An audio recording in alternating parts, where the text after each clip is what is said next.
जब अल्लाह ने इंसान को खल्क करने का इरादा किया तो कोई भी फरिश्ता जमीन से मिट्टी न ला सका। तो इतने में हजरत इजराइल अलैहिस्सलाम फरमाने लगे, ऐ अल्लाह ये काम मुझसे ही होना है। तो बस अल्लाह के हुक्म से हजरत इजराइल जमीन को आए और 3 अक़साम की मिट्टी को जमा किया, सुर्ख, सफेद और स्याह।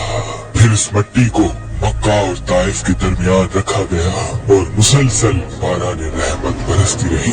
फिर अल्लाह ने इस मिट्टी को अर्श पे बुलाया और हजरत आदम अलैहिस्सलाम का पुतला तैयार कर दिया और 40 साल तक वो जन्नत में रखा गया। हर फरिश्ता उस मुजस्समे को देखता कि ये मिट्टी का बना हुआ पुतला कैसे चलेगा, कैसे बात करेगा, कैसे जिंदा होगा। 40 साल तक अल्लाह ने इस निशानी को कायम रखा और फिर एक दिन जन्नत के तमाम फरिश्तों को हुक्म दिया कि आज मैं अपनी इसमें रूह डालूंगा और जब ऐसा हो तो तमाम फरिश्ते इस आदम को सजदा कर देना। सब फरिश्ते हैरत से पुतले को देख ही रहे थे। इतने में अल्लाह ने इस मिट्टी के मुजस्समे में अपनी रूह डाली तो आदम अलैहिस्सलाम ने छींक ली और तमाम फरिश्ते सजदे में गिर के अल्लाह की तारीफ करने लगे सिवाय इब्लीस के, और वो तकब्बुर और हसद कर बैठा। अल्लाह ने उसे अपनी दरबार से निकाल दिया। फिर अल्लाह ने हजरत आदम से बीबी हवा को पैदा किया और इनकी जन्नत में की गई गलती के सबब इनको जमीन पे भेज दिया और ये हुक्म नाफिज किया कि अब जन्नत में वो ही आएगा जो ये साबित करे कि वो हमारा फरमाबरदार है। और यूं इंसानों के लिए दुनिया में इम्तिहानात को रखा गया ताकि हर इंसान इम्तिहान देकर अल्लाह को राजी करके जन्नत तक पहुंच सके। तारीख ने लिखा जब आदम और बीबी हवा जमीन को आए तो 200 साल तक एक दूसरे से जुदा रहे और अल्लाह से माफी मांगते रहे। बिलाखिर अल्लाह ने उनकी तौबा कबूल की। हजरत जिब्रील अलैहिस्सलाम उन्हें मक्का में जबल अरफात पर छोड़ आए और वो साथ रहने लगे। और फिर अल्लाह ने हजरत आदम को हुक्म दिया कि वो खाना काबा तामीर करे और हजरत जिब्रील और हजरत आदम ने मिलके एक घर का निशान कायम किया जिसको बाद में तामीर हजरत इब्राहिम अलैहिस्सलाम ने किया और जिसे आज भी अल्लाह का घर खाना काबा कहते हैं। हजरत आदम अलैहिस्सलाम जब जब अपनी खता को लेके पशेमान होते थे या अल्लाह की इबादत करना चाहते थे तो इस जगह आके अल्लाह का जिक्र करके अल्लाह को राजी किया करते थे। हजरत आदम अलैहिस्सलाम ने 960 बरस की जिंदगी पाई जबकि आदम अलैहिस्सलाम की जिंदगी 1000 साल की थी, क्योंकि जब आदम अलैहिस्सलाम जन्नत में थे तो अल्लाह ने हजरत आदम अलैहिस्सलाम को उनकी तमाम औलाद जिन जिन को नबूवत मिलनी थी उनकी शख्सियत और उनकी उम्र आदम अलैहिस्सलाम के नजदीक वाज़ेह कर दी। आपने जब हजरत दाऊद अलैहिस्सलाम की उम्र को 60 साल तक देखा तो अल्लाह से कहने लगी, ऐ अल्लाह मेरी उम्र के 40 साल मेरे पोते दाऊद को दे दे। तो यूं आपकी दुआ कबूल हो गई। अल्लाह ने आदम अलैहिस्सलाम को 2 फर्जंद अता किए, हाबिल और काबिल। लेकिन शैतान के विस्वसे हसद और नफरत में जब काबिल के हाथों से हाबिल को कत्ल करवा दिया तो हजरत आदम अलैहिस्सलाम अंदर से टूट गए और बार बार अल्लाह के दरबार में दुआ मांगने लगे। तो एक दिन अल्लाह ने जिब्रील अमीन को आदम अलैहिस्सलाम के पास भेजा और फरमाया, ऐ आदम अल्लाह तुम्हें ऐसा बेटा देने वाला है जिसके नसब से अंबिया और औलिया जमीन तक पहुँचेंगे। उसका नाम शीस रखना।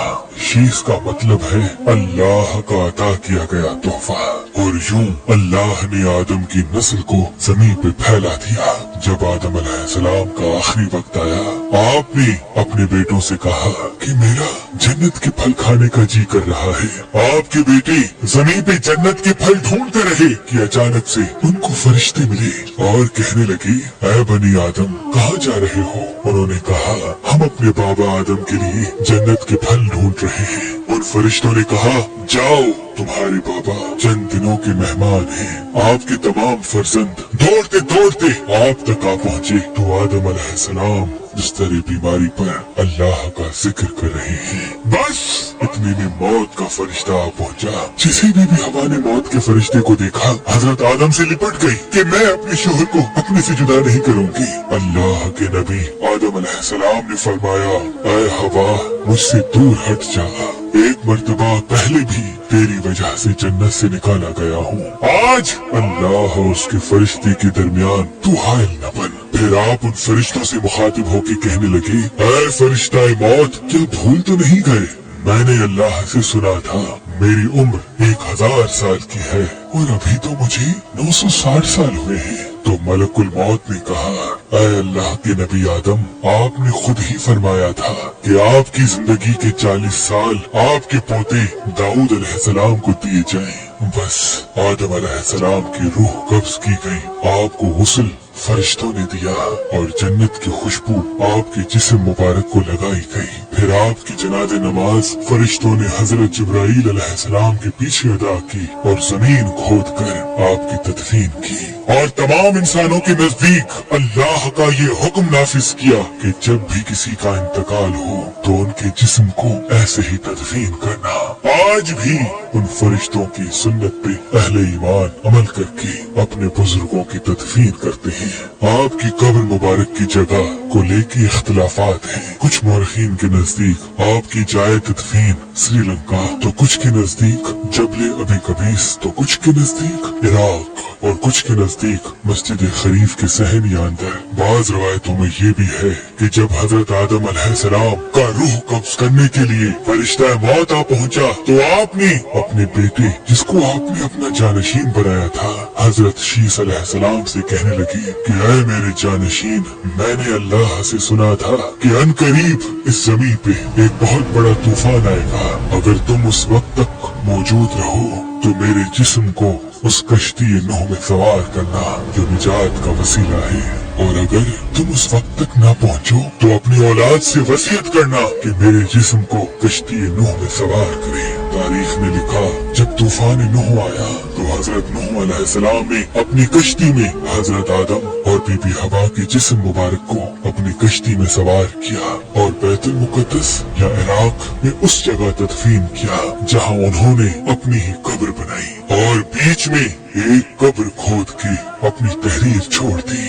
और जब इमाम अली अलैहिस्सलाम ने शहादत पाई तो उन्होंने वसीयत की, मेरे जनाजे को ऊंट पे रख के हसन और हुसैन पीछे चलते रहना, जहाँ ऊंट रुकेगा वहाँ एक चमकीला पत्थर होगा, उसको हटाना तो मेरी कब्र बनी होगी।